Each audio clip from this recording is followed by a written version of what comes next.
Hello students, Pallav physics के amazing platform पे आपका स्वागत है।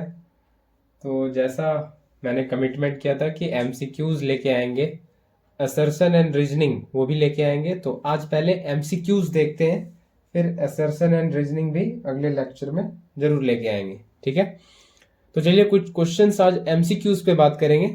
तो चलिए शुरू करते हैं। तो ये पहला क्वेश्चन है, ठीक है, ये पहला क्वेश्चन है। When light enters from air to glass, it bends towards the normal. If red, blue and yellow दिख रहा है, ज्यादा येलो हो गया, colors are allowed to enter the same glass block at the same angle of incidence, then for which color the value of angle I minus angle R will be greater, है ना, will be greater। ये question पूछा है। तो यहाँ पे क्या है, मीडियम है एयर और ग्लास। तो इसको ना थोड़ा सिंप्लीफाई कर दे, ऐसे समझ लें कि आप वही वाली कहानी, प्रिज्म वाली कहानी समझ लो। प्रिज्म भी ग्लास का बना होता है कि नहीं? तो आप ऐसा समझ लो कि ये प्रिज्म पे ही ये लाइट को फॉल कराया जा रहा है। आप थोड़ी देर के लिए ऐसा मान लो, ठीक है, ये प्रिज्म है और इस पे लाइट को फॉल कराया जा रहा है। इधर बाहर एयर है और ये अंदर ग्लास है। प्रिज्म ग्लास का बना होता है, ठीक है। तो एयर से ग्लास पे लाइट जाएगा। एयर क्या है, रेयरर मीडियम है ना। और ग्लास क्या है, ग्लास है डेंसर मीडियम, है ना, डेंसर मीडियम है। इसका ऑप्टिकल डेंसिटी ज्यादा है ना, एयर का कम है।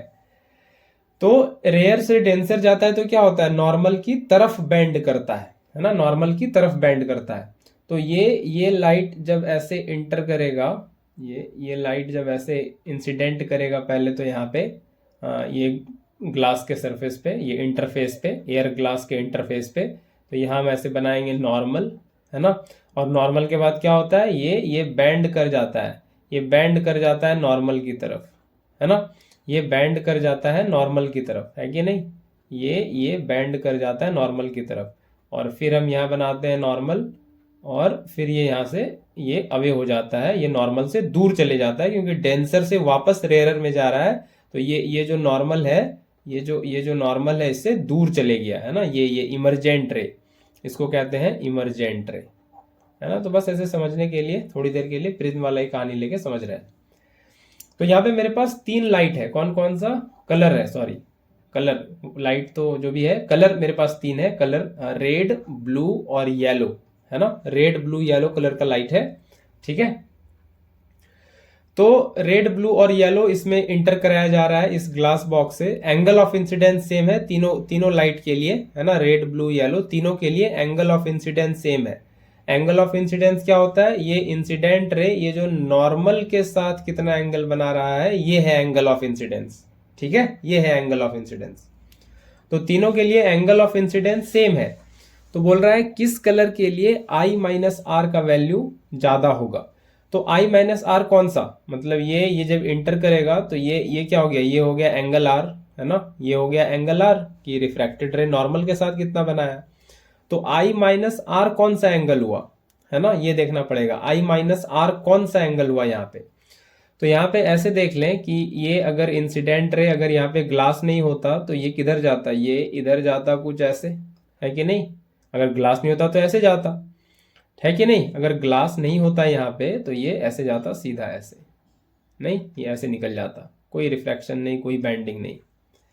लेकिन ग्लास आने की वजह से ये इधर मुड़ गया है ना, ये इधर मुड़ गया है।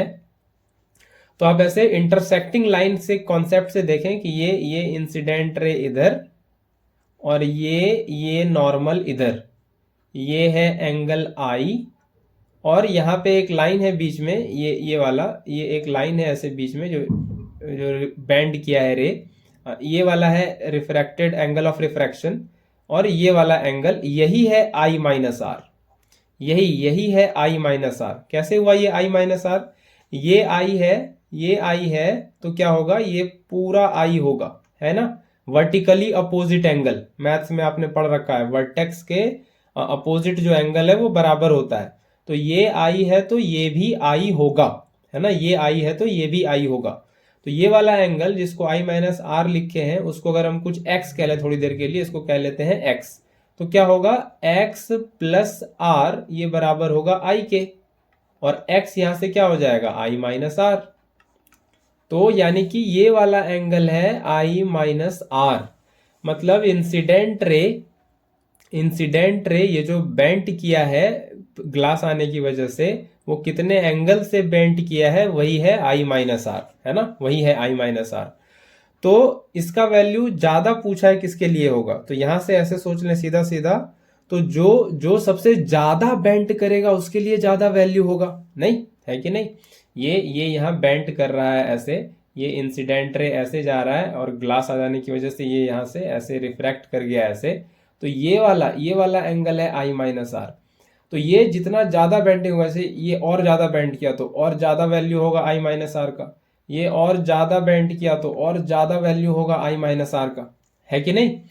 तो हमको ये देखना पड़ेगा कौन सबसे ज्यादा बेंड कर रहा है। मेरे पास तीन है, रेड क्या क्या है, फिर से देख लें, रेड ब्लू और येलो, रेड ब्लू और येलो।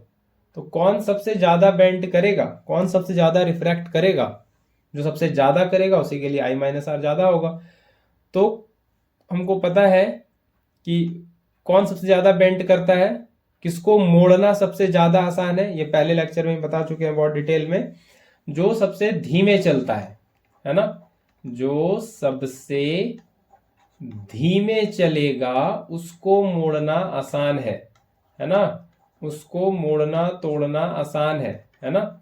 कोई साइकिल वाला चल रहा है तो उसको आप पकड़ के रोक सकते हो, उसको मोड़ सकते हो, है ना। लेकिन कोई बाइक जा रहा है, तो कोई हंटर लेके बुलेट लेके बहुत तेजी से चल रहा है, तो उसको आप नहीं पकड़ के मोड़ पाओगे, नहीं। तो यहाँ पे जो सबसे धीमे चल रहा है उसको मोड़ेंगे आसानी से, और उसी के लिए फिर आई माइनस आर का वैल्यू ज्यादा होगा, क्योंकि ज्यादा मुड़ेगा तो ज्यादा ये वैल्यू बनेगा। तो सबसे ज्यादा मोड़ना आसान किसको है, जिसका स्पीड कम है। स्पीड कम किसका है, जिसका वेवलेंथ कम है, क्योंकि v होता है एफ लैम्बडा। तो जिसका वेवलेंथ कम उसका स्पीड कम। तो वेवलेंथ कम किसका है, ब्लू का सबसे कम है ना, ये आपने पढ़ा है विबग्योर। तो वायलेट से रेड की तरफ वेवलेंथ बढ़ता है, तो रेड का सबसे ज्यादा, वायलेट का सबसे कम, फिर ये धीरे धीरे कम कम से ज्यादा की तरफ। तो सबसे पहले हमको क्या मिला, ब्लू। तो इसका वेवलेंथ सबसे कम है, तो इसका स्पीड भी जो है ये क्या होगा, सबसे कम होगा। तो इसलिए इसको मोड़ना सबसे आसान होगा। उसके बाद येलो को, फिर सबसे कम रेड को, रेड सबसे कम मुड़ता है, इसलिए उसका स्पीड ज्यादा, वेवलेंथ ज्यादा, है ना, इसलिए वो लिस्ट डेविएट करता है अपने रास्ते से, ठीक है। तो ये हमको समझ में आ गया कि ब्लू को मोड़ना आसान है, सबसे ज्यादा मुड़ेगा, इसलिए उसका आई माइनस आर का वैल्यू ज्यादा होगा, है ना।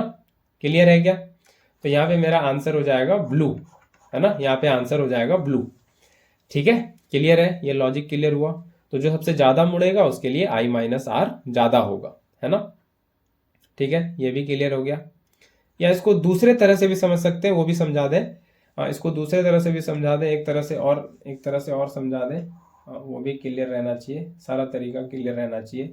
ये रे इंसिडेंट किया ऐसे, है ना, और ये रहा नॉर्मल, और ये यहाँ से किया रिफ्रैक्ट, और ये यहाँ से फिर बाहर निकला, ठीक है, ये यहाँ से फिर बाहर निकला। तो ये हुआ एंगल ऑफ रिफ्रैक्शन, और ये है आई। तो हमको जानना है आई माइनस आर किसका ज्यादा है ना। तो आई तो सबके लिए सेम है, तो आई माइनस आर का वैल्यू ज्यादा वैल्यू मिले इसके लिए क्या होगा, आर को छोटा होना पड़ेगा। आर अगर छोटा होगा तो अपने आप आई माइनस आर का वैल्यू ज्यादा होगा। जैसे नंबर से समझे कि आई को समझ ले कुछ 9 नंबर है, और आर जो है वो कभी मान ले 2 है तो क्या आ जाएगा 7, आर मान ले कभी 3 है तो क्या आ जाएगा 6, आर कभी 4 है तो क्या आ जाएगा 5। तो आर का वैल्यू जितना कम था, ये डिफरेंस का वैल्यू उतना ज्यादा आया। आर का वैल्यू थोड़ा बढ़ा, डिफरेंस कम हो गया, आर का वैल्यू थोड़ा बढ़ा, डिफरेंस कम हो गया। तो आर का वैल्यू जिसके लिए जितना कम होगा वो आई माइनस आर का वैल्यू उतना ज्यादा देगा। ये वाला कम, तो ये डिफरेंस है ना, ये डिफरेंस ज्यादा है ना, ये हमको यहां से दिख रहा है। तो आर का वैल्यू कम कैसे होगा, ये नॉर्मल के साथ कम एंगल बनाए कैसे होगा, ये रिफ्रैक्टेड रे नॉर्मल के साथ ऐसे चिपका रहे, जितना जितना चिपका रहेगा उतना ये छोटा एंगल बनेगा। तो जितना चिपका रहे वो कैसे पॉसिबल है, जितना ज्यादा बेंडिंग हो, और वो किसका हो रहा है, ब्लू का। तो फिर से वही कहानी, वहां से भी ऐसे भी समझ सकते हैं। तो सारा लॉजिक समझा दिए, अब आई होप कोई दिक्कत नहीं होगा, ब्लू ही इसका सही आंसर है, ये आपको समझ में आया है। ठीक है, आगे बढ़ते हैं, अगले क्वेश्चन पे चलते हैं। अगला क्वेश्चन आपके कंप्यूटर स्क्रीन पे ये रहा। दूसरा, Sumit, a teenager, enjoys playing his music loudly. However, his grandmother consistently lowers the volume of the music player. Analyze the wave to identify which characteristics of wave has been altered when the grandmother reduces the volume. तो क्या है, सुमित नाम का एक लड़का है, teenager, वो क्या कर रहा है, म्यूजिक बजा रहा है बहुत लाउड, है ना, और उसकी ग्रैंडमदर जो है, दादी नानी जो भी, वो क्या कर रही है, वॉल्यूम आके कम कर दे रही है बार बार। तो सवाल पूछ रहा है कि साउंड का वो जो वेव है, साउंड वेव ही है, उसका कौन सा कैरेक्टरिस्टिक्स चेंज हो जा रहा है, अल्टर हो जा रहा है जब उसकी दादी माँ नानी माँ वॉल्यूम कम करती है ना। तो कौन सा कैरेक्टरिस्टिक्स चेंज होगा? तो साउंड वेव का 3 कैरेक्टरिस्टिक्स होता है, आपको पता है, लाउडनेस, है ना, पिच, और क्या होता है, टिम्बर, है ना, या क्वालिटी, टिम्बर कह लो या क्वालिटी कह लो, है ना। लाउडनेस, पिच और टिम्बर, ये 3 कैरेक्टरिस्टिक्स आपको पता होना चाहिए। ये होता है किसका, साउंड वेव का, है ना। तो यहां पे हम लोग क्या कर रहे हैं, यहाँ पे लाउडनेस की बात आ रही है ना, ये लाउडनेस की बात आ रही है। और लाउडनेस, ये जो कैरेक्टरिस्टिक्स है, क्या होता है, ये वो साउंड वेव का वो कैरेक्टरिस्टिक्स है जिससे आप ये डिस्टिंग्विश कर पाते हो कि ये साउंड लाउडर है या फीबल है ना। Loudness is that characteristics of sound wave which helps us to distinguish loud sound from feeble sound. ये मैंने लाउडनेस का डेफिनेशन भी बता दिया। फैक्टर्स जिस पे लाउडनेस डिपेंड करता है ना, वो पहला फैक्टर है एम्पलीट्यूड, है ना। ये एम्पलीट्यूड, ये सारा हम फैक्टर्स लिख रहे हैं जिसपे साउंड वेव डिपेंड करता है, और साउंड वेव का लाउडनेस डिपेंड करता है, सॉरी, एम्पलीट्यूड। और क्या है, और है एरिया ऑफ वाइब्रेटिंग बॉडी। अभी सारे कैरेक्टरिस्टिक्स के बारे में बात नहीं करेंगे, तो टाइम निकल जाएगा। अभी बस एक लाउडनेस पे बात कर लेते हैं क्योंकि ये आ गया है ना।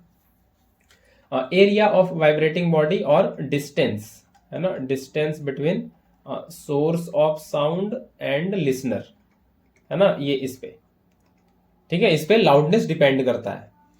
तो एरिया ज्यादा होगा, है ना, एरिया ज्यादा तो लाउडनेस भी ज्यादा, ठीक है, एरिया ज्यादा तो लाउडनेस भी ज्यादा।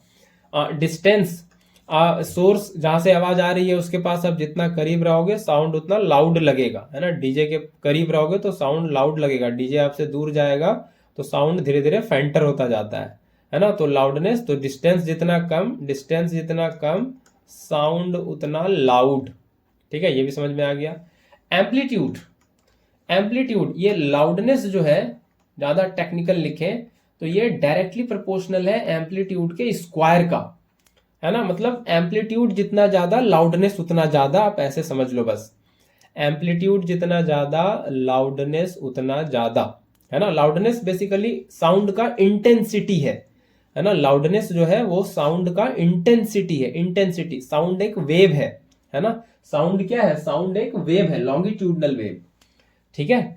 तो वेव की इंटेंसिटी के बारे में बात करते हैं, तो loudness intensity of sound wave ही है, और वो एम्पलीट्यूड पता है क्या होता है, एम्पलीट्यूड क्या होता है, एम्पलीट्यूड ये मैक्सिमम डिस्प्लेसमेंट, है ना, maximum displacement from mean position, है ना, ये एम्पलीट्यूड, है ना। जैसे आप अपने झूले पे बैठे हुए दोस्त को झुला दो तो वो मैक्सिमम कितना दूर गया, वही है एम्पलीट्यूड, है ना, उसी को एम्पलीट्यूड कह रहे हैं, ठीक है।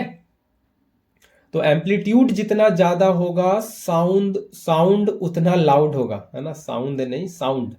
एम्पलीट्यूड जितना ज्यादा होगा लाउडनेस उतना ही ज्यादा होगा, ठीक है। तो ये वेव फॉर्म है ना, वेव वर्जन में दिया हुआ है, तो वेव वर्जन में बता दें, ये सारा पता होना चाहिए कि ये ऐसे एक वेव प्लॉट करके दिया है, ये ऐसे वेव प्लॉट करके दिया है, ठीक है, ये इस तरह से। तो ये वेव यहां तक ये एक साइकिल पूरा किया, उसके बाद आपको दिख रहा है कि यहां से फिर वही साइकिल रिपीट हो रहा है ना, वही साइकिल रिपीट हो रहा है। तो ये वेव एक साइकिल पूरा करने में जितना डिस्टेंस ट्रेवल करता है उसको कहते हैं वेव लेंथ। मतलब यहां से यहां तक ये है वेव लेंथ, ये पहले ही बता चुके हैं। Distance travelled by a wave in one cycle, इसको कहते हैं वेव लेंथ, है ना। एक साइकिल मतलब रिपीटेशन, यहां से यहां के खत्म होने के बाद ये वाली कहानी जैसे शुरू हुई थी वही कहानी यहां से फिर वही कहानी शुरू हो रही है, ठीक है। तो ये वेवलेंथ हो गया, है ना, इसको कहते हैं वेवलेंथ। और ग्राफ में एम्पलीट्यूड, ये वेव में एम्पलीट्यूड कैसे दिखाते हैं, तो ये मीन पोजीशन है, ये वाला क्या है, ये है मीन पोजीशन। तो ये मीन पोजीशन से ये कितना मैक्सिमम ऊपर जा रहा है ये ग्राफ, है ना, यही है एम्पलीट्यूड, है ना। दिस इज एम्पलीट्यूड, है ना, this is amplitude, this is amplitude. तो ये मीन पोजीशन से मैक्सिमम डिस्प्लेसमेंट इतना ले रहा है, यहां से लेके यहां तक ये मैक्सिमम डिस्प्लेसमेंट ले रहा है, इसी को कहते हैं एम्पलीट्यूड, इसी को बोला जाता है एम्पलीट्यूड। तो ये जितना ज्यादा होगा लाउड होगा उतना साउंड, अगर ये और ऊपर जा रहा है ऐसे तो ये साउंड और लाउड है। ये जो भी साउंड है ये आपके म्यूजिक सिस्टम का और ये डीजे का, है ना, ये वाला डीजे का। तो ये एम्पलीट्यूड इसका और ज्यादा है, ये और ज्यादा है, ये और ज्यादा है इसके मुकाबले, ठीक है। तो यहां पे हमको देखना है कि दादी माँ उसकी वॉल्यूम कम कर दे रही है आके बार बार, तो वो क्या कर रही है, लाउडनेस कम कर रही है। लाउडनेस कम कर रही है मतलब एम्पलीट्यूड कम कर रही है। और एम्पलीट्यूड कौन सा होगा, ये पीएस तो नहीं होगा, है ना, ये तो वेवलेंथ का आधा है ना। वेवलेंथ पी से लेके यहां तक होता, यहां तक, तो उसका ये तो आधा है ना, हाफ ऑफ वेवलेंथ, ये तो नहीं होगा। ये होगा ये क्यू आर, है ना, ये जो क्यू आर है ये है एम्पलीट्यूड, है ना, ये क्यू आर जो है दिस इज एम्पलीट्यूड। तो ये क्यू आर कम हो जाएगा, अगर उसकी दादी माँ वॉल्यूम कम करेगी तो ये क्यू आर हो जाएगा कम। हो सकता है ये बाद में अब ऐसा दिखे आपको, ऐसा, ये ऐसा और ये ऐसा, है ना, ये कम हो जाएगा ऐसे, है ना, ये कम हो जाएगा, ठीक है। ये अब उतना ऊपर नहीं जा रहा जैसे यहां दिख रहा आपको। तो क्यू आर कम होगा, तो कौन सा ऑप्शन क्यू आर कहाँ कम कर रहा है इस ऑप्शन में, ये सी ऑप्शन में कर रहा है ना। Length Q R becomes less, तो क्यू आर कम होगा, ठीक है। क्लियर हुआ ये क्वेश्चन, आगे बढ़ते हैं और अगले क्वेश्चन पे चलते हैं। अगला क्वेश्चन है क्वेश्चन नंबर 3, ये रहा। तो 3 मेटल है A B and C are supplied with the same quantity of heat, है ना। 3 मेटल है ए बी और सी, अलग अलग मेटल है, तीनों को हीट दिया जा रहा है सेम अमाउंट का, है ना, सेम अमाउंट का, क्यू सेम है तीनों को जो हीट दिया जा रहा है। मासेस दिया हुआ है, मासेस का रेशियो MA MB MC, ये 2:3:4 दिया हुआ है, ठीक है, ये मासेस का रेशियो है। If they show same rise in the temperature, जब क्यू अमाउंट ऑफ हीट देते हैं तो टेम्परेचर में जो चेंज आता है, जो राइज आ रहा है तीनों में, वो सेम है, उसको क्या देते हैं, डेल्टा टी। डेल्टा टी क्या है, सेम, ये नहीं बदल रहा, ये मतलब बदल रहा मतलब जो चेंज आ रहा है टेम्परेचर का वो तीनों में सेम है, तीनों में। तो बोला है थर्मल कैपेसिटी का रेशियो क्या होगा, थर्मल कैपेसिटी का रेशियो क्या होगा। तो हमको पता है Q होता है C delta T, capital C delta T, इसी कैपिटल C को कहते हैं थर्मल कैपेसिटी, है ना, थर्मल कैपेसिटी। और इसी को कैपिटल C को आप लिखते हो M स्मॉल c, ये स्मॉल c क्या है, स्पेसिफिक हीट कैपेसिटी, है ना, ये स्पेसिफिक हीट कैपेसिटी। सर आज क्लियर हुआ, बड़ी सी छोटी सी ये समझ में नहीं आता था, क्लियर हुआ कैपिटल सी और स्मॉल सी। तो ये है हीट कैपेसिटी और ये है स्पेसिफिक हीट कैपेसिटी, ठीक है। तो यहां से पूछा है थर्मल कैपेसिटी का रेशियो क्या होगा।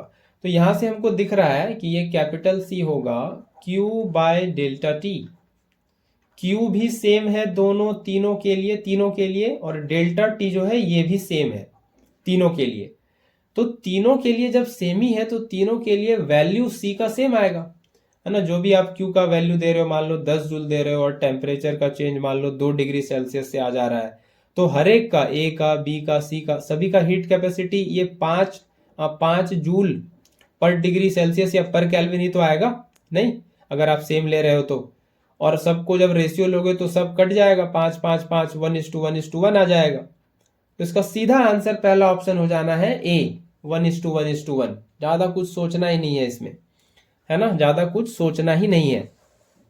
ठीक है, Q equal to C delta T, और C हो जाता है Q by delta T. Q same है, डेल्टा टी भी सेम है, तो C सेम हो गया तीनों के लिए। जब रेशियो लेंगे तो तीनों कट जाएगा और 1:1:1 आ जाएगा। नहीं, इतना इतना सिंपल काम करना है। ये मास थोड़ा यहाँ पे डिस्ट्रैक्शन है बस, है ना। वैसे हीट कैपेसिटी मास पे डिपेंड करता है, लेकिन यहाँ पे ये सब कैंसिल हो जाने वाला है और कुछ भी नहीं बचेगा और 1:1:1 आएगा। और यहाँ फिलहाल हमको जो कंडीशन दिया है कि सेम राइज, टेम्परेचर का चेंज सेम है, हीट सेम है, तो उस कंडीशन की वजह से ये सी को कोई फर्क नहीं पड़ रहा मास से, है ना, कैपिटल सी को कोई फर्क नहीं पड़ रहा मास से। आप निकाल के भी देख सकते हो पूरी तरह से, कोई दिक्कत नहीं है, आराम से आप इसको निकाल सकते हो, कोई दिक्कत नहीं होने वाला। मैं एक करके बता दूं जल्दी से, अगर आपको समझ में नहीं आ रहा कि ये मास पे डिपेंड करता है। सर हम लोग तो पढ़े थे, सर पढ़ाए थे, मास पे डिपेंड करता है, मास से कैसे फर्क नहीं पड़ा, 1:1:1 कैसे आ गया, 2:3:4 आना चाहिए, तो वो भी तुरंत से समझ लेते हैं। तो ये इसका रेशियो जानना है और ये होता है मास इंटू सी। तो अगर हम इसका ए का लिखें तो ये हो जाएगा mass of a into small c, और बी का लिखें तो ये हो जाएगा mass of b into small c, है ना। और ये स्पेसिफिक हीट कैपेसिटी ए का, बी का, और सी का हीट कैपेसिटी लिखे या थर्मल कैपेसिटी या हीट कैपेसिटी एक ही बात है।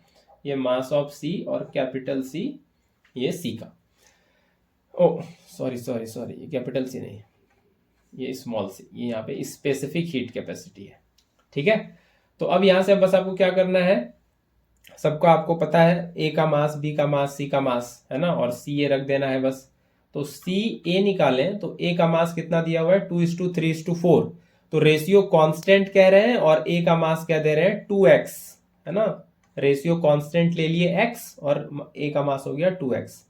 और ये जो स्पेसिफिक हीट कैपेसिटी है ए का, ये कितना हो जाएगा, ये कितना हो जाएगा, ए का स्पेसिफिक हीट कैपेसिटी, ये होता है Q equal to M C delta T.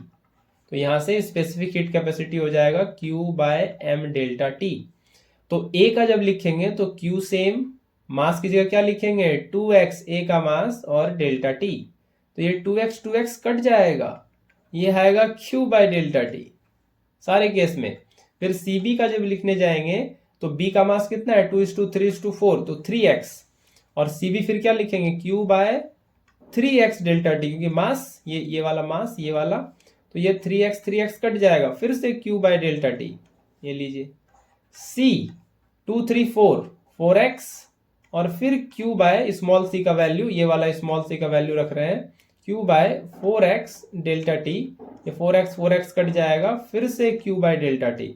तो तीनों सेम ही तो आ गया, तीनों का जब रेशियो लिया जाएगा Q बाय डेल्टा टी, तो क्या होगा, कट जाएगा सब और 1:1:1 आ जाएगा। क्लियर है क्या, क्रिस्टल क्लियर हुआ। अब ये 1:1:1 आएगा। कोई डाउट है इसमें, कोई डाउट नहीं है ना, कोई डाउट अब नहीं होगा, 100% अब क्लियर होगा। ठीक है, आगे चलें, क्वेश्चन नंबर 4 देखते हैं। तो धीरे धीरे सब मिलेगा, परेशान आपको बिल्कुल नहीं होना है। 17 मार्च तक टाइम है, का बहुत टाइम मिला हुआ है, इतना क्वेश्चन हम लोग कर लेंगे, कहीं नहीं जाने वाला इससे बाहर, है ना। बस आप लोग फॉलो करते रहिए, देखते रहिए, सीखते रहिए, समझते रहिए बस। ठीक है, अब यहाँ पे क्वेश्चन दिया है क्वेश्चन नंबर 4 में, which of the following equations are correctly balanced, इसमें से कौन सा इक्वेशन सही तरीके से बैलेंस्ड है, ये हमको चेक करना है। तो तुरंत से चेक कर लेते हैं बिना ज़्यादा टाइम वेस्ट किए। तो x नीचे ये क्या होता है, ये होता है एटॉमिक नंबर, है ना, और ये ऊपर होता है मास नंबर, है ना। ये क्लियर है, ऊपर मास नंबर, नीचे एटॉमिक नंबर। तो बस चेक कर लेते हैं, ये एक तरह से ये हीलियम निकला है, डबली चार्ज्ड हीलियम आयन पहले वाले में, यानी कि अल्फा डीके वाला कहानी लग रहा है ना। ये हीलियम निकला है, तो क्या कहानी है, अल्फा डीके। पहले क्वेश्चन में अल्फा डीके में क्या होता है, नीचे वाला ये जो एटॉमिक नंबर है 2 से कम हो जाता है, और मास नंबर जो है वो 4 से कम हो जाता है ना। यही तो होता है, मास नंबर 4 से कम हो जाता है, यही होता है कहानी, और तो कुछ नहीं होता, है ना। ठीक है, तो क्या होना चाहिए, ये एटॉमिक नंबर जो है कम हो जाना चाहिए 2 से। तो -5 था, यहाँ पे हो गया है -3। ये तो 2 बढ़ गया, बढ़ा कि घटा, बढ़ गया। -5 + 2 ये हो गया है -3। लेकिन ये हमको नहीं चाहिए, 2 कम होना है। -5 - 2 ये -7 होना चाहिए था, यहाँ पे ये 7 होना चाहिए था। तभी तो ये इधर आप जोड़ के भी देख लो, इधर -3 + 2 ये -1 आ जाता है। और यहाँ पे क्या है, ये है 5, ये तो 5 दे रखा है, तो ये तो गलत हो गया पहला वाला, है ना। और ऊपर ठीक है, मास नंबर से ही लिखा है, एटॉमिक नंबर गलत लिख दिया है, तो पहला वाला इसलिए गलत हो गया। तो ए नहीं हो सकेगा, तो ए वाला ऑप्शन यहाँ दिख रहा है सी में, तो ये सी नहीं हो पाएगा, है ना। ये सी नहीं हो पाएगा, सी ऑप्शन नहीं हो पाएगा। बी पे चले, बी पे, तो बी इसमें दिख रहा है कट गया, तो बी भी नहीं होगा, फिर भी चेक कर लेते हैं। तो ये इलेक्ट्रॉन निकला है, इलेक्ट्रॉन, ये -1 0 इलेक्ट्रॉन निकला है। मतलब ये कैसा है, ये है बीटा डिके, है ना, बीटा एमिशन, बीटा पार्टिकल। तो ये बीटा में क्या होता है, मास नंबर तो सेम रहता है, एटॉमिक नंबर 1 यूनिट से बढ़ जाता है ना, 1 यूनिट से बढ़ जाता है बीटा डीके में। तो मास नंबर तो सेम है, Q-4 बहुत बढ़िया, लेकिन एटॉमिक नंबर क्या होना चाहिए, 1 से बढ़ना चाहिए। तो ये -4 है, तो ये हो जाना चाहिए +1, और ये होना चाहिए -3, 1 बढ़ना चाहिए। यहाँ हो गया है -5, ये तो गलत है भाई, ये तो बिल्कुल गलत है। इधर से भी आप देख लो, -5 और -1 ये तो हो गया -6, और यहाँ -4 है, तो बिल्कुल गलत नहीं बैठ रहा इक्वेशन ये सही। तो ये बी भी गलत है।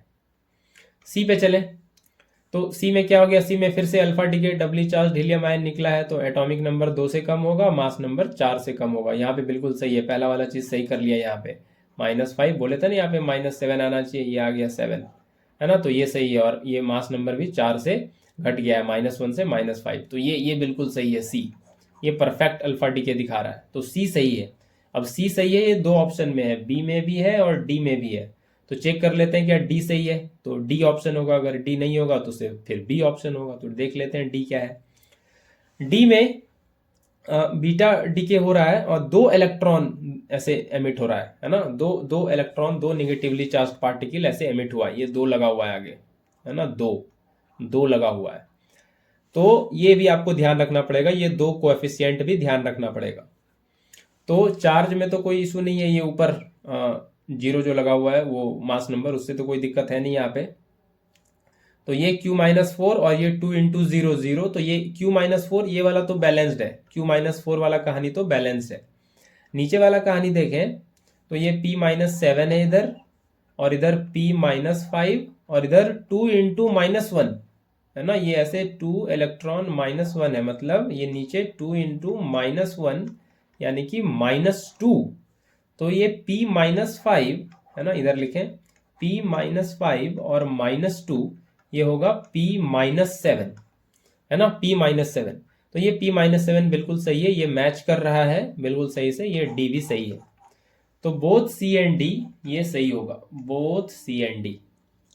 ठीक है, क्लियर हुआ ये भी, तो सी एंड डी सही है इसका आंसर। आगे बढ़ते हैं, अगले क्वेश्चन पे चलते हैं, और अगला क्वेश्चन है क्वेश्चन नंबर 5। ठीक है, तो ये 3 रजिस्टर है अब, R1 R2 एंड R3, और सीरीज में कनेक्टेड है ना, ऐसे ये सीरीज, ये और ये। तो ये R1 R2 और R3 ये किस में है, सीरीज कॉम्बिनेशन में है। ठीक है, तो पूछ रहा है क्या रिलेशन है between currents I1 I2 and I3, है ना, ये करंट में क्या रिलेशन है जो इससे फ्लो कर रहा है तीनों से, है ना। बेसिकली लिख दिया है I1 I2 I3, R1 R2 R3 की वजह से, और यहाँ पे दे रखा है क्या, R1 बड़ा है R2 से, R3 और R2 बड़ा है R3 से। मतलब रेजिस्टेंस R1 का ज्यादा है, फिर कम है R2 का, और फिर सबसे कम है R3 का, है ना। मतलब इसका मतलब ये हुआ कि R1 जो है वो करंट को ज्यादा रोकेगा, है ना, हिंड्रेंस ज्यादा ऑफर करेगा करंट के रास्ते में, कौन, R1, फिर सबसे कम R2, फिर सबसे कम R3, क्योंकि रेजिस्टेंस कम है धीरे धीरे। तो जिसका ज्यादा रेजिस्टेंस वो करंट के बहने में ज्यादा रुकावट पैदा करेगा, तो R1 ज्यादा रुकावट पैदा करेगा। ठीक है, वैसे ये सीरीज में लगा हुआ है, कोई पंगा है नहीं फिर, है ना। ये कोई बैटरी से, ये कोई करंट वोल्टेज से ये लगा हुआ है ऐसे, और करंट आ रहा है, इसको ऐसे समझ लें थोड़ी देर के लिए। ठीक है, ये वी वोल्ट और इससे ये करंट आ रहा है, ठीक है। ये सीरीज कॉम्बिनेशन में है, सीरीज में ना सेम करंट फ्लो करता है, सीरीज में same current, S for series, S for same, series में सेम करंट फ्लो करता है। तो I1 I2 I3 तो लिख दिया है R1 R2 R3 के कॉरेस्पॉन्डिंग, लेकिन ऐसा कुछ होगा नहीं, इसमें सेम करंट फ्लो करेगा सीरीज कॉम्बिनेशन में। तो I1 बराबर होगा I2 के, बराबर होगा I3 के, सेम ही करंट फ्लो करना है भाई, एंड टू एंड कॉम्बिनेशन है। पैरेलल में करंट बढ़ता है, अलग अलग नोड जंक्शन आता है, वहां पे करंट बढ़ जाता है अलग अलग ब्रांचेस में, लेकिन यहाँ पे तो सीरीज कॉम्बिनेशन है, सेम करंट जाएगा। तो ये पहला ऑप्शन जो दिख रहा है ये सही है ना। तो I1 I2 I3 लिख के उलझाया है बस, सेम ही करंट है, तीनों का वैल्यू सेम ही है, ठीक है, सीरीज कॉम्बिनेशन। आगे बढ़ते हैं, अगले क्वेश्चन पे चलते हैं, और अगला क्वेश्चन ये रहा, क्वेश्चन नंबर 6। तो क्वेश्चन नंबर 6 क्या रहा है, what is the ratio of wavelength between P Q and R. तो वेवलेंथ पूछा है, वेवलेंथ अभी अभी बता दिए क्या होता है वेवलेंथ। एक वेव कितना डिस्टेंस ट्रेवल किया है एक साइकिल में, एक साइकिल इसको कहते हैं, ये हुआ एक साइकिल, है ना। एक क्रेस्ट और एक ट्रफ, या दो कंसेक्यूटिव क्रेस्ट या दो कंसेक्यूटिव ट्रफ, ये एक साइकिल है ना। क्रेस्ट ट्रफ समझ में आता है। तो ये मीन पोजीशन से, ये क्या है, ये है मीन पोजीशन, मीन पोजीशन से डिस्प्लेसमेंट पॉजिटिव साइड में है ना, ऊपर, ये ऊपर, ये maximum displacement point of maximum displacement in positive side, इसको कहते हैं क्रेस्ट, ये है क्रेस्ट। और ये वाला है ट्रो, है ना। ट्रो क्या होता है, point of maximum displacement in negative side, ठीक है, इसको कहते हैं ट्रो, है ना, इसको कहते हैं ट्रो। तो ये वाला है ट्रो और ये वाला है क्रेस्ट। तो ये एक साइकिल होता है, एक क्रेस्ट और ये आपको मिलेगा एक ट्रो, फिर जाके ये एक साइकिल पूरा होगा। तो ये एक साइकिल है। तो एक साइकिल में जितना वेव डिस्टेंस ट्रेवल किया है उसी को कहते हैं वेव लेंथ, है ना। ये वाला है वेव लेंथ, रेड वाला, कल भी बताए थे इसी तरह से, ये है वेव लेंथ, है ना। ये है लैम्बडा, ये रहा लैम्बडा, ठीक है, ये है लैम्बडा। तो distance travelled by wave in one complete cycle, इसको कहते हैं वेव लेंथ। तो हम यहाँ पे देख लें तीनों में कितना वेव लेंथ है। तो यहाँ पहले वाले में, दूसरा कलर फिर से ले लें, समझ में आएगा, हाईलाइट होगा थोड़ा।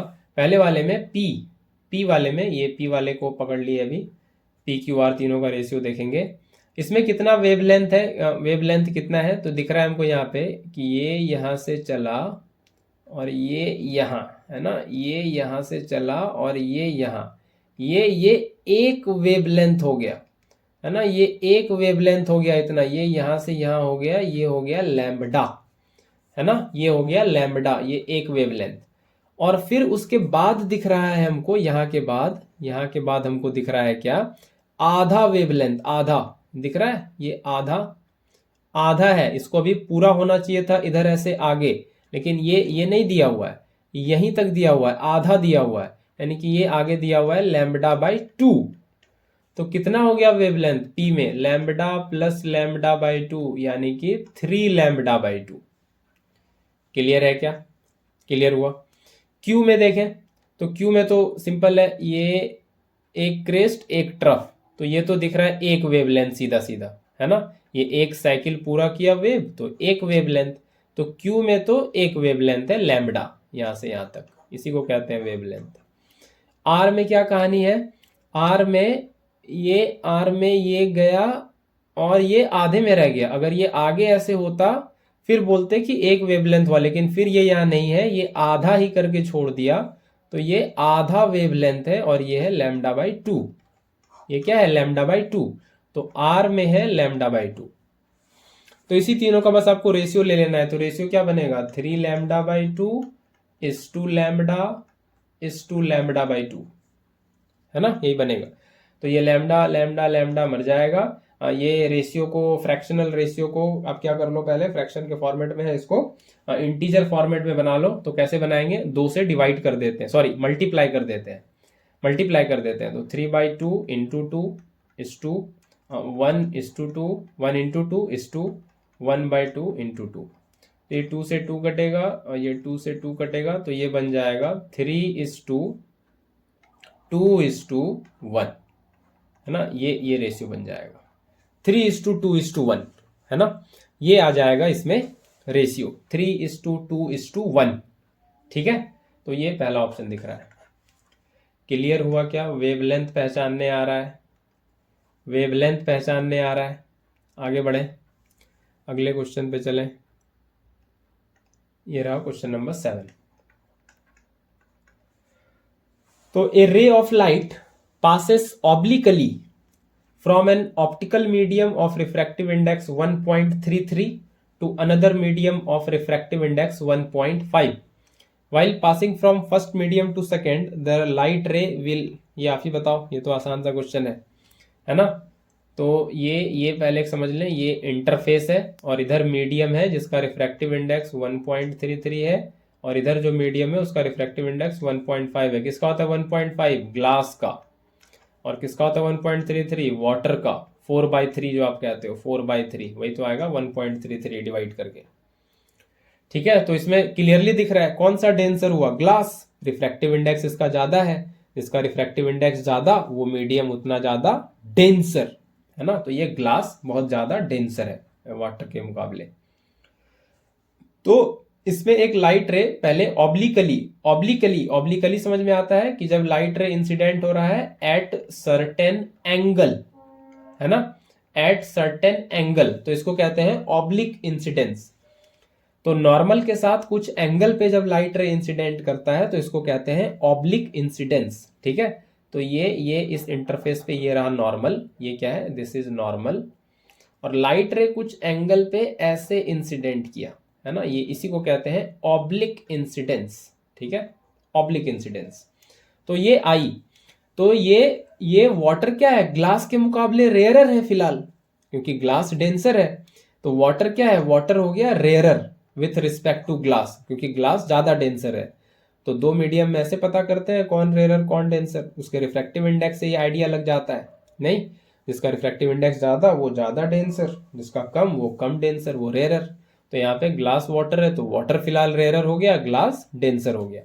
तो वाटर से ग्लास में आ रहा है लाइट, है ना, ये वाटर क्या है, ये वाला है फर्स्ट मीडियम, है ना, और ये ग्लास जो है ये है सेकेंड मीडियम।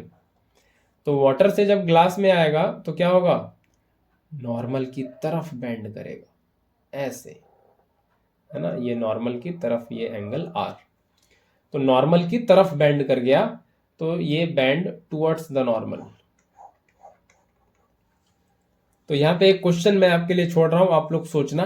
फिलहाल अभी आप नहीं सोच पाओगे शायद मेरे हिसाब से, क्योंकि इसका आंसर थोड़ा आगे है कि लाइट जब एक मीडियम से दूसरे मीडियम में जाता है तो बेंड क्यों कर जाता है, रिफ्रैक्शन होता ही क्यों है। ऐसे आप लोग रट के रखते हो बस, bending of light ray when it travels from one medium to another is called refraction. तो ये तो आप रट के रख लिए बस कि रिफ्रैक्शन होता है। क्यों होता है रिफ्रैक्शन, लाइट बेंड क्यों कर जाता है, ये तो बात समझ में आती है कि ठीक है ये इस मीडियम से इस मीडियम में आ रहा है तो इसका स्पीड कम होगा, क्योंकि ये हम ही बताए थे कल कि ये डेंसर मीडियम में जब लाइट आता है तो डेंसर मतलब क्या, डेंसिटी ज्यादा है, पार्टिकल्स ज्यादा है, मतलब वहां के पार्टिकल का डेंसिटी ज्यादा है, वहां पे जब लाइट जाएगा तो ज्यादा पार्टिकल से बातचीत होगी। जैसे इसको वैसे समझ लो कि भीड़ भाड़ ज्यादा है, जो मीडियम ज्यादा डेंसर है वहां भीड़ भाड़ ज्यादा है, बिल्कुल अभी महाकुंभ की तरह, है ना। जाना नहीं है, जिसको जाना है वो जाए, है ना, आपकी आपकी मर्जी। बहुत भीड़ है फिलहाल अभी, है ना। तो इस ग्लास का क्या है, ऑप्टिकल डेंसिटी ज्यादा है, यहाँ पे भीड़ भाड़ ज्यादा है, तो लाइट जब आता है इसमें तो ज्यादा से बातचीत होता है, ज्यादा से इंटरेक्शन होता है पार्टिकल्स का यहाँ पे, तो वो थोड़ा धीमा पड़ जाता है ना। भीड़ ज्यादा हो तो आप भी नहीं चल पाओगे बहुत तेज, है कि नहीं। तो लाइट का स्पीड धीमा होता है, ये बात तो समझ में आए। और रोड खाली हो तो बहुत तेजी से हम लोग उड़ते हुए जाएंगे, और रोड पे बहुत भीड़ भाड़ हो तो धीमे धीमे चलना पड़ेगा। फिर जैसे मेले में कैसे आप रेंगते हुए चलते हो, नहीं, आदमी से एकदम सट सट के बहुत मुश्किल होता है चलना, है ना। वैसे भी कुंभ में जाओगे तो वैसा ही कुछ नज़ारा मिलेगा। तो उसी तरह से जब लाइट डेंसर मीडियम में आता है तो स्पीड कम होता है, ये लॉजिक तो समझ में आता है, ये लॉजिक फील भी आता है। लेकिन ये बेंड क्यों करता है, मुड़ता क्यों है अपने रास्ते से? तो इसका आंसर आप लोग किसी को मालूम है तो आप कमेंट में बताओ, अदरवाइज बताएंगे फिर इसको, है ना। वैसे अभी आपके सिलेबस से ये बाहर होगा ये कॉन्सेप्ट, लेकिन ठीक है, कोशिश करेंगे बताने का। आप पल्लव फिजिक्स के प्लेटफॉर्म पे हो तो आपको जानना चाहिए, ठीक है। आगे आगे बढ़ते हैं फिलहाल अभी, और आगे चलते हैं क्वेश्चन नंबर 8 पे। ये रहा क्वेश्चन नंबर 8, ठीक है। तो इसमें दे रखा है कि ये कॉपर कंडक्टर है, डायमीटर स्मॉल डी और 2D, है ना, दो अलग अलग डायमीटर है, और लेंथ जो है वो मल्टीपल्स है L का। तो बोला है इंक्रीजिंग ऑर्डर ऑफ रेजिस्टेंस में सजाने, मतलब कम से ज्यादा रेजिस्टेंस में सजाने। तो क्या आपको रेजिस्टेंस का लॉजिक पता है? ये रेजिस्टेंस होता है रो L बाय ए, यानी कि ये सब कॉपर का बना हुआ है तो रेजिस्टिविटी तो सेम होगा। रेजिस्टिविटी अफेक्ट होता है कि वो कंडक्टर वो किस मटेरियल का बना हुआ है, ये रेजिस्टिविटी को इससे फर्क पड़ता है। तो सब कॉपर का बना हुआ है तो रो तो सेम होगा सबके लिए, है ना। तो आर को फर्क है लेंथ से और आर को फर्क पड़ेगा एरिया ऑफ क्रॉस सेक्शन से। लेंथ ज्यादा होगा, डायरेक्टली प्रोपोर्शनल है, रेजिस्टेंस ज्यादा होगा। क्रॉस सेक्शन थिकनेस, है ना, डायमीटर, है ना, क्रॉस सेक्शन कह लो, थिकनेस कह लो, डायमीटर कह लो, ये अगर ज्यादा होगा तो रेजिस्टेंस कम होगा। Thicker wire having less resistance, है ना, आप पढ़ते भी हो। तो ये यहीं से ये रिलेशन से दिख रहा है, ये ज्यादा तो ये कम, क्योंकि इनवर्स रिलेशन है। तो स्टार्ट करते हैं अब। तो यहाँ पे हमको सबसे पहले ए में दिख रहा है क्या, सबसे पहले ए में क्या दिख रहा है कि लेंथ L है और डायमीटर 2D है ना, लेंथ L है और डायमीटर 2D है। तो यहाँ पे रेजिस्टेंस, है ना, resistance directly proportional to length है और रेजिस्टेंस इनवर्सली प्रोपोर्शनल टू ये एरिया, है ना। तो एरिया पाई आर स्क्वायर कह लें, ठीक है, पाई आर स्क्वायर। तो रेडियस क्या होगा, डायमीटर का आधा, 2D/2, ये इसका स्क्वायर। वैसे हमको इतना डिटेलिंग में कैलकुलेशन में जाने का जरूरत नहीं है, बस डायमीटर पे फोकस करें और उसी से एरिया थिकनेस का सेंस लगाएंगे। डायमीटर ज्यादा तो थिकनेस ज्यादा, एरिया ऑफ क्रॉस सेक्शन ज्यादा, ऐसे समझ के रखेंगे, ठीक है। और दिख भी रहा है हमको, फिगर से भी दिख रहा है। तो बहुत क्लियर है। ऑप्शन भी देखें यहाँ पे कि सारा स्टार्ट किया है ए से, है ना, सबसे कम रेजिस्टेंस ए का है ऐसा दिखा रहा है, और एक ऑप्शन में डी से स्टार्ट किया है। तो ए और डी को पहले कंपेयर कर लें। तो डी में हमको दिख रहा है डी और ए का एल और एल लेंथ तो सेम है, तो रेजिस्टेंस को अफेक्ट कौन करेगा, थिकनेस, यानी कि इनवर्सली प्रोपोर्शनल टू ये जो डायमीटर है ये अफेक्ट करेगा। तो डायमीटर जिसका ज्यादा होगा रेजिस्टेंस उसका कम होगा। तो ए और डी में कौन जीत गया कम रेजिस्टेंस के मामले में, ए, क्योंकि उसका डायमीटर ज्यादा है, रेजिस्टेंस कम होगा। तो डी ऑप्शन तो नहीं हो सकता, अब ए बी सी में से ही कोई होगा। अब एक स्टेप आगे बढ़ते हैं, बी सी डी में चलते हैं, है ना, बी सी डी में चलते हैं। तो यहां पे हमको दिख रहा है बी, अगर बी की बात करें तो बी का डायमीटर डी है और लेंथ भी ज्यादा है ना। जो ये जो बी है ये डायरेक्टली प्रोपोर्शनल टू 3L, 3 गुना लेंथ बढ़ गया है, तो इसका रेजिस्टेंस तो बहुत बढ़ जाएगा, है ना। 3 गुना लेंथ हो गया है बी में, रेजिस्टेंस तो बहुत बढ़ जाएगा। और थिकनेस जो है वो कम है, ये कम है, ये डी। तो ये बिल्कुल सपोर्ट नहीं कर रहा, बिल्कुल ये वो केस बना दे रहा है जिसमें रेजिस्टेंस बहुत बढ़ जाएगा। डी भी कम है तो रेजिस्टेंस बढ़ जाएगा, और एल भी बहुत ज्यादा है तो रेजिस्टेंस बढ़ जाएगा। तो ये सबसे बढ़ा देगा, तो यहाँ के सारे केसेस में सबसे ज्यादा रेजिस्टेंस बी का होने वाला है।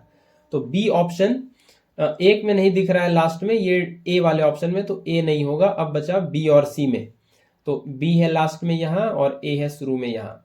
अब सी और डी का देखना है ना, सी और डी का। तो सी और डी में हमको दिख रहा है कि ये जो सी है ना, ये जो सी है इसका थिकनेस, इसका जो डायमीटर है ये 2D है, तो इसका resistance directly proportional to 2L, C के लिए लिख रहे हैं फॉर सी, और रेजिस्टेंस जो है इनवर्सली प्रोपोर्शनल टू ये एरिया ऑफ क्रॉस सेक्शन, ये थिकनेस 2D। तो इसका क्या है, इसका डायमीटर ज्यादा है, ये 2D है, तो ये रेजिस्टेंस कम होगा, है ना। और लेंथ भी डबल है, तो यहाँ से रेजिस्टेंस थोड़ा ज़्यादा भी होगा, लेकिन ये थिकनेस बेसिकली ये मैटर करेगा यहाँ पे। ये 2D, ये थिकनेस ज़्यादा है तो रेजिस्टेंस इसका कम होने वाला है। वहीं आप यहाँ देखें इसको, किसको, डी के मामले में resistance directly proportional to length और resistance inversely proportional to d, है ना। तो यहाँ पे थिकनेस कम है तो रेजिस्टेंस ज़्यादा होगा, और लेंथ भी है तो रेजिस्टेंस थोड़ा होगा, है ना। लेंथ भी है तो रेजिस्टेंस थोड़ा होगा। लेकिन यहाँ सी पे लेंथ है तो रेजिस्टेंस भी होगा डेफिनेटली, है ना। लेकिन यहाँ पे डायमीटर 2D हो गया है, डी से ज़्यादा डायमीटर है ना, डी से ज़्यादा डायमीटर है तो रेजिस्टेंस यहाँ पे कम होगा। तो सी यहाँ पे अब आगे आ जाएगा और सी होगा उसके बाद सबसे कम रेजिस्टेंस वाला। तो बी ऑप्शन बिल्कुल यहाँ पे सही है ना, बी ऑप्शन सही है, ठीक है। क्योंकि इसका डायमीटर ज़्यादा है, 2D, डायमीटर ज़्यादा, थिकनेस ज़्यादा, तो रेजिस्टेंस कम, है ना, रेजिस्टेंस कम, और डी का डायमीटर कम है, ठीक है। तो बी ऑप्शन इस हिसाब से यहाँ पे सही है। तो आज इतना रखते हैं और फिर आगे मिलेंगे कुछ और क्वेश्चंस के साथ। रिवाइज करते रहिए, पढ़ते रहिए। चलिए।